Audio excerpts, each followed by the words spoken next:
Neoplatonism is a modern term used to designate a tradition of philosophy that arose in the 3rd century AD and persisted until shortly after the closing of the Platonic Academy in Athens in AD 529 by Justinian I.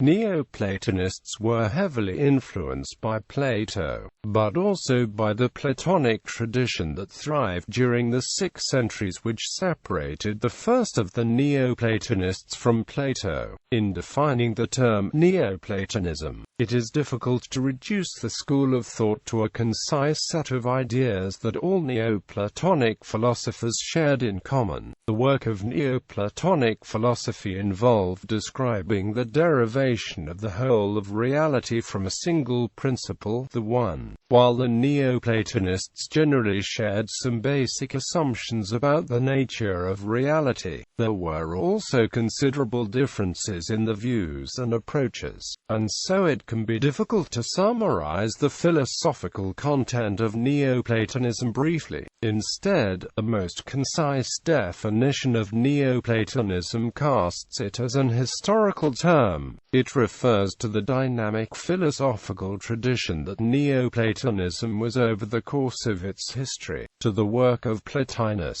who is traditionally identified as the founder of Neoplatonism, and to the many thinkers after him who developed, responded to and criticized his ideas. There are multiple ways to categorize the differences between the Neoplatonists according to their differing views, but one way counts 3 distinct phases in Neoplatonism after Platanus: the work of his student Porphyry, that of Iamblichus and his school in Chalcis, and a period in the 5th and 6th centuries, when the academies in Alexandria and Athens flourished. Thinkers of this final period include Syrianus, Olympiodorus the Younger, Proclus and Damascius. An important feature that distinguishes Neoplatonism after Porphyry from earlier periods is that later Neoplatonists embraced a certain kind of spiritual exercise, called theurgy, as a means of developing the soul through process called kenosis.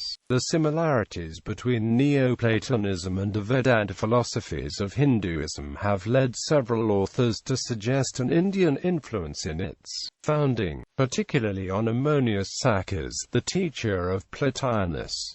Neoplatonism has been very influential throughout history. In the Middle Ages, Neoplatonic ideas were integrated into the philosophical and theological works of many of the most important medieval Islamic, Christian, and Jewish thinkers. In Muslim lands, Neoplatonic texts were available in Arabic translations, and notable thinkers such as Al-Farabi, Avicenna and Moses Maimonides incorporated Neoplatonic elements into their own thinking. Although the revitalization of Neoplatonism amongst Italian Renaissance thinkers such as Marsilio Ficino and Pico della Mirandola is perhaps more famous, Latin translations of late ancient Neoplatonic texts were first available in the Christian West much earlier in the Middle Ages. Thomas Aquinas, for instance, had direct access to works by Proclus, Simplicius and Pseudo-Dionysius the Areopagite, and he knew about other Neoplatonists, such as Plotinus and Porphyry, through second-hand sources. The influence of Neoplatonism also extends into forms of culture beyond philosophy, and well into the modern era, for instance, in Renaissance aesthetics, and in the work of modernist poets such as W.B. Yeats and T.S. Eliot, among many more. Origins of the term Neoplatonism. The term Neoplatonism has a double function as a historical category. On the one hand, it differentiates the philosophical doctrines of Plotinus and his successors from those of the historical Plato. On the other, the term makes an assumption about the novelty of Plotinus's interpretation of Plato. In the nearly 6 centuries from Plato's time to Plotinus's, there had been an uninterrupted tradition of interpreting Plato Plato, which had begun with Aristotle and with the immediate successors of Plato's Academy, and continued on through a period of Platonism which is now referred to as Middle Platonism. The term Neoplatonism implies that Plotinus's interpretation of Plato was so distinct from those of his predecessors that it should be thought to introduce a new period in the history of Platonism. Some contemporary scholars, however, have taken issue with this assumption and have doubted that Neoplatonism constitutes a useful label. They claim that merely marginal differences separate Plotinus's teachings from those of his immediate predecessors. Whether Neoplatonism is a meaningful or useful historical category is itself a central question concerning the history of the interpretation of Plato. For much of the history of Platonism, it was commonly accepted that the doctrines of the Neoplatonists were essentially the same as those of Plato. The Renaissance Platonist Marsilio Ficino, for instance,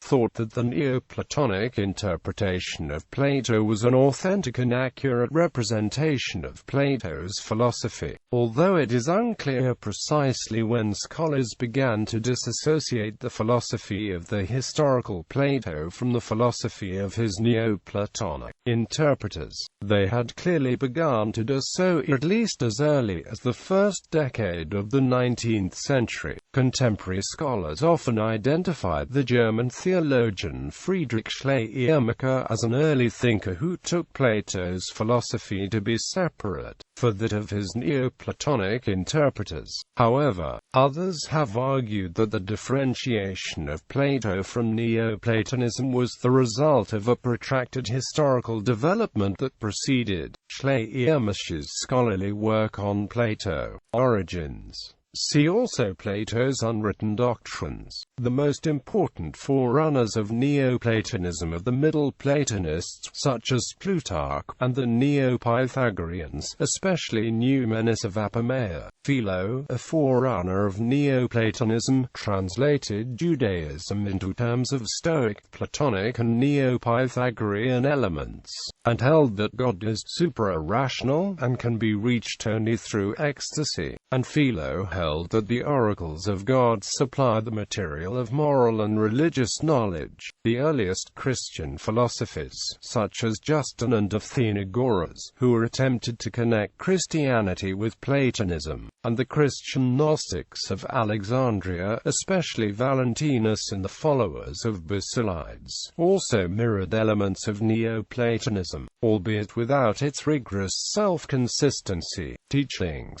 Neoplatonism is generally a metaphysical and epistemological philosophy. Neoplatonism is a form of idealistic monism combined with elements of polytheism. Although the founder of Neoplatonism is supposed to have been Ammonius Saccas, the Enneads of his pupil Plotinus of the primary and classical document of Neoplatonism. As a form of mysticism, it contains theoretical and practical parts. The first dealing with the high origin of the human soul and showing how it has departed from its first estate, and the second showing the way by which the soul may again return to the eternal and supreme. The system can be divided between the invisible world and the phenomenal world, the former containing the transcendent one from which emanates an eternal, perfect essence, which, in turn, produces the world soul.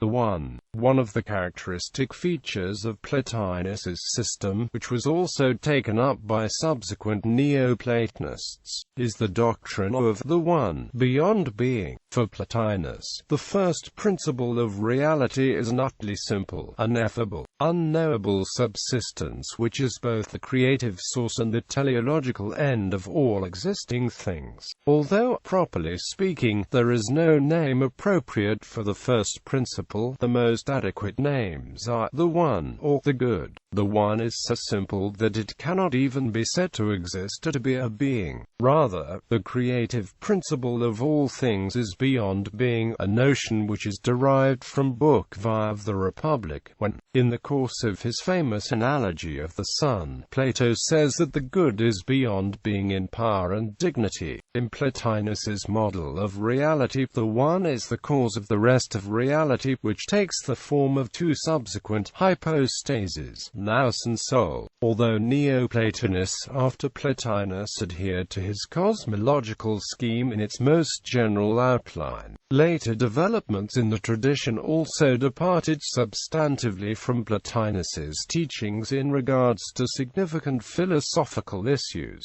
such as the nature of evil, demiurge and nous. The original being initially emanates, or throws out, the nous, which is a perfect image of the One and the archetype of all existing things. It is simultaneously both being and thought, idea in ideal world. As image, the nous corresponds perfectly to the One, but as derivative, it is entirely different. What Plotinus understands by the nous is the highest sphere accessible to the human mind, while also being pure intellect itself. Nous is the most critical component of idealism, Neoplatonism being a pure form of idealism. The demiurge is the energy, or ergon, which manifests or organizes the material world into perceivability.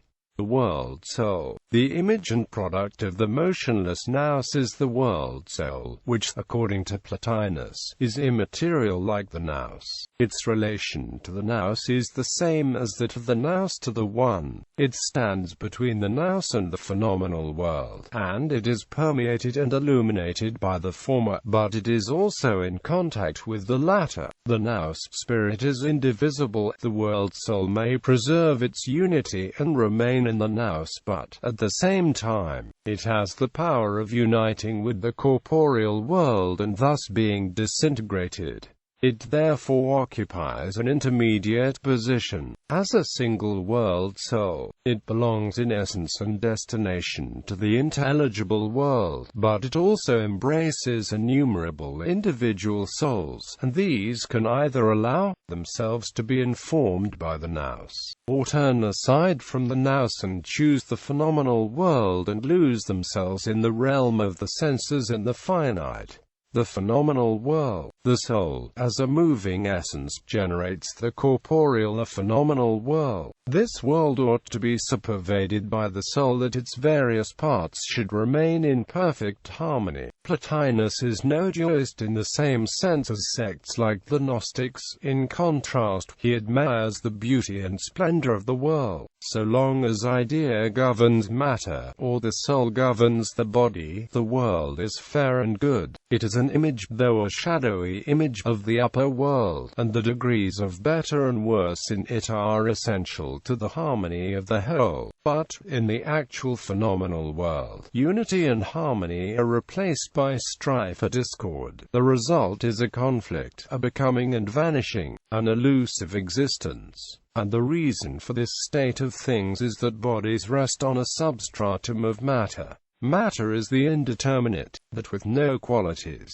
If destitute of form and idea, it is evil. As capable of form, it is neutral. Evil here is understood as a parasite, having no existence of its own, an unavoidable outcome of the universe, having an other necessity, as a harmonizing factor. Practice here, then, we enter upon the practical philosophy. Along the same road by which it descended, the soul must retrace its steps back to the supreme good. It must, first of all, return to itself. This is accomplished by the practice of virtue, which aims at likeness to God, and leads up to God. In the ethics of Plotinus, all the older schemes of virtue are taken over and arranged in a graduated series. The lowest stages, that of the civil virtues, then follow the purifying, and last of all the divine virtues. The civil virtues merely adorn the life, without elevating the soul. That is the office of the purifying virtues, by which the soul is freed from sensuality and led back to itself, and thence to the nous. By means of ascetic observances, the human becomes once more a spiritual and enduring being, free from all sin. But there is still a higher attainment. It is not enough to be sinless, one must become God. This is reached through contemplation of the primeval being, the One, in other words, through an ecstatic approach to it. Thought cannot attain to this, for thought reaches only to the nous, and it itself is a kind of motion. It is only in a state of perfect passivity and repose that the soul can recognize and touch the primeval being. Hence the soul must first pass through a spiritual curriculum, beginning with the contemplation of corporeal things in the multiplicity and harmony. It then retires upon itself and withdraws into the depths of its own being, rising thence to the nous, the world of ideas. But, even there, it does not find the highest, the One. It still hears a voice saying, "Not we have made ourselves." The last stage is reached when, in the highest tension and concentration, beholding in silence and utter forgetfulness of all things, it is able, as it were, to lose itself. Then it sees God, the foundation of life, the source of being, the origin of all good, the root of the soul. In that moment, it enjoys the highest indescribable bliss. It is, as it were, swallowed up by divinity, bathed in the light of eternity. Porphyry says that on 4 occasions during the 6 years of their acquaintance, Platanus attained to this ecstatic union with God. Celestial hierarchy. The religious philosophy of Platanus for himself personally sufficed, without the aid of the popular religion or worship. Nevertheless, he sought for points of support in these. God is certainly in the truest sense nothing but the primeval being who is revealed in a variety of emanations and manifestations. Platanus taught the existence of an ineffable and transcendent One, the All, from which emanated the rest of the universe as a sequence of lesser beings.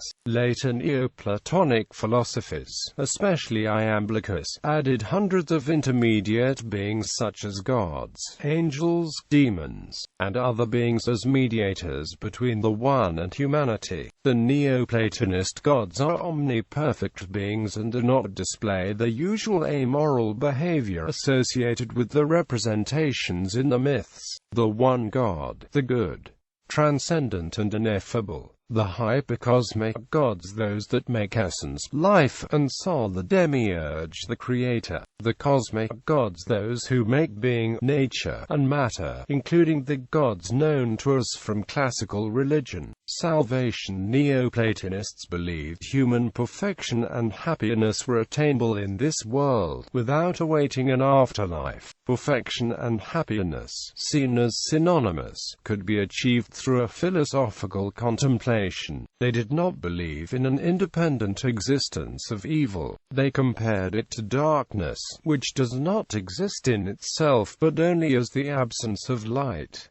So, too, evil is simply the absence of good. Things are good insofar as they exist, they are evil only insofar as they are imperfect, lacking some good which they should have. It is also a cornerstone of Neoplatonism to teach that all people return to the source. The source, absolute, or one, is what all things spring from, and, as a superconsciousness, is where all things return. It can be said that all consciousness is wiped clean and is returned to a blank slate when returning to the source. All things have force potential as their essence.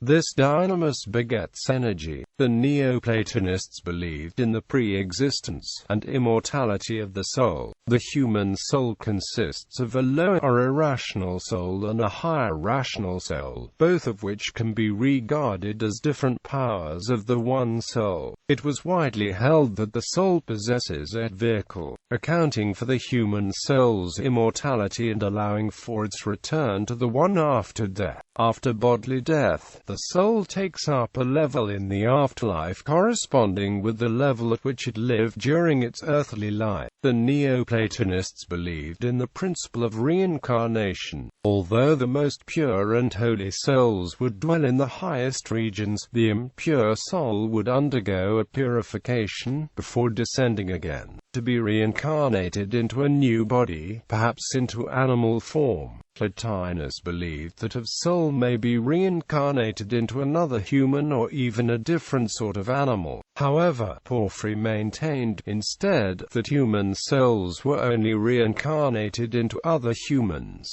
A soul which has returned to the One achieves union with the cosmic universal soul and does not descend again, at least not in this world period. Logos. The term logos was interpreted variously in Neoplatonism. Plotinus refers to Thales in interpreting logos as the principle of meditation, the interrelationship between the hypostases and the One. St. John introduces a relation between logos and the Son, Christ, whereas St. Paul calls it Son, image, and form. Victorinus subsequently differentiated the logos interior to God from the logos related to the world by creation and salvation. Augustine reinterpreted Aristotle and Plato in the light of early Christian thought. In his Confessions, he describes the logos as the divine eternal word. Following John Augustine's logos took on flesh in Christ, in whom the logos was present as in no other man. He strongly influenced early medieval Christian philosophy. Perhaps the key subject in this was logos. After Plotinus's and his student Porphyry, Aristotle's work centered the curriculum of Platonic thought. Porphyry's introduction to Aristotle's Categoria was important as an introduction to logic, and the study of Aristotle became an introduction to the study of Plato in the late Platonism of Athens and Alexandria. The commentaries of this group seek to harmonize Plato, Aristotle, and are often the Stoa. Some works of Neoplatonism were attributed to Plato or Aristotle. De Mundo, for instance, is thought not to be the work of a pseudo-Aristotle, though this remains debatable. Philosophers. Ammonius Saccas. Ammonius Saccas is a founder of Neoplatonism and a teacher of Plotinus. Little is known of Ammonius Saccas other than that both Christians and pagans claimed him a teacher and founder of the Neoplatonic system. Porphyry stated in On the One School of Plato and Aristotle that Ammonius's view was that the philosophies of Plato and Aristotle were in harmony. Eusebius and Jerome claimed him as a Christian until his death, whereas Porphyry claimed he had renounced Christianity and embraced pagan philosophy. Plotinus was a major Greco-Egyptian philosopher of the ancient world who was widely considered the father of Neoplatonism. Much of our biographical information about him comes from Porphyry's preface to his edition of Plotinus's Enneads. While he was himself influenced by the teachings of classical Greek, Persian and Indian philosophy and Egyptian theology, his metaphysical writings later inspired numerous Christian, Jewish, Islamic and Gnostic metaphysicians and mystics over the centuries. Plotinus taught that there is a supreme, totally transcendent One, containing no division, multiplicity, nor distinction. Likewise, it is beyond all categories of being and non-being. The concept of being is derived by us from the objects of human experience and is an attribute of such objects, but the infinite, transcendent One is beyond all such objects and, therefore, is beyond the concepts which we can derive from them. The One cannot be any existing thing, and cannot be merely the sum of all such things, but is prior to all existence. Porphyry was a Syrian Neoplatonist philosopher. He wrote widely on astrology, religion, philosophy, and musical theory. He produced a biography of his teacher, Platanus. He is important in the history of mathematics because of his life of Pythagoras and his commentary on Euclid's Elements, which Pappus used when he wrote his own commentary. Porphyry is also known as an opponent of Christianity and as a defender of paganism. Of his Adversus Christianos in 15 books,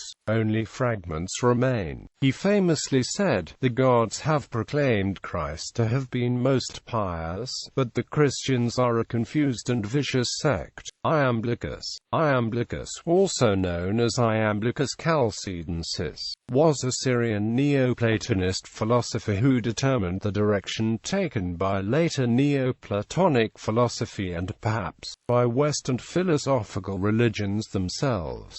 He is perhaps best known for his compendium on Pythagorean philosophy. In Iamblichus's system, the realm of divinity stretched from the original one down to material nature itself, where soul, in fact, descended into matter and became embodied as human beings. The world is thus peopled by a crowd of superhuman beings influencing natural events and possessing and communicating knowledge of the future, and who are all accessible to prayers and offerings. Iamblichus had salvation as his final goal. The embodied soul was to return to divinity by performing certain rites, or theurgy, literally, divine working. Hypatia. Hypatia was a Greek woman who served as head of the Platanus school in Alexandria, Egypt, where she taught philosophy, mathematics and astronomy prior to her murder by a mob of anti-pagan Christians. Proclus Lysias, surnamed the successor, or Diodochos, was a Greek Neoplatonist philosopher, one of the last major Greek philosophers. He set forth one of the most elaborate, complex, and fully developed Neoplatonic systems. The particular characteristic of Proclus's system is his insertion of a level of individual ones, called henads, between the one itself and the divine intellect, which is the second principle. The henads are beyond being like the one itself, but they stand at the head of chains of causation and in some manner give to these chains the particular character. They are also identified with the traditional Greek gods. So one henad might be Apollo and be the cause of all things Apollonian, while another might be Helios and be the cause of all sunny things. The henads serve both to protect the one itself from any hint of multiplicity and to draw up the rest of the universe towards the one, by being a connecting, intermediate stage between absolute unity and determinate multiplicity. Emperor Julian. Julian was a Roman emperor of the Constantinian dynasty. He was the last pagan Roman emperor. The legalization of Christianity by the Emperor Constantine had led to its widespread success within the Eastern Roman Empire and, to a lesser extent, the Western Roman Empire. Julian attempted to counteract Christianity by restoring and reforming pagan worship, using the Neoplatonism developed by Iamblichus to unify Hellenic worship in the empire. Simplicius of Cilicia, a pupil of Damascius, is not known as an original thinker, but his remarks are thoughtful and intelligent, and his learning is prodigious. To the student of Greek philosophy, his commentaries are invaluable, as they contain many fragments of the older philosophers as well as of his immediate predecessors. Michael Psellos. Michael Psellos, a Byzantine monk, writer, philosopher, politician, and historian. He wrote many philosophical treatises such as De Omniferia Doctrina. He wrote most of his philosophy during his time as a court politician at Constantinople in the 1030s and 1040s. Gemistus Plato. Gemistus Plato remained the preeminent scholar of Neoplatonic philosophy in the late Byzantine Empire. He introduced his understanding and insight into the works of Neoplatonism during the failed attempt to reconcile the East-West schism at the Council of Florence. At Florence, Plato met Cosimo de' Medici and influenced the latter's decision to found a new Platonic Academy there. Cosimo subsequently appointed as head Marsilio Ficino, who proceeded to translate all Plato's works, the Enneads of Platanus, and various other Neoplatonist works into Latin.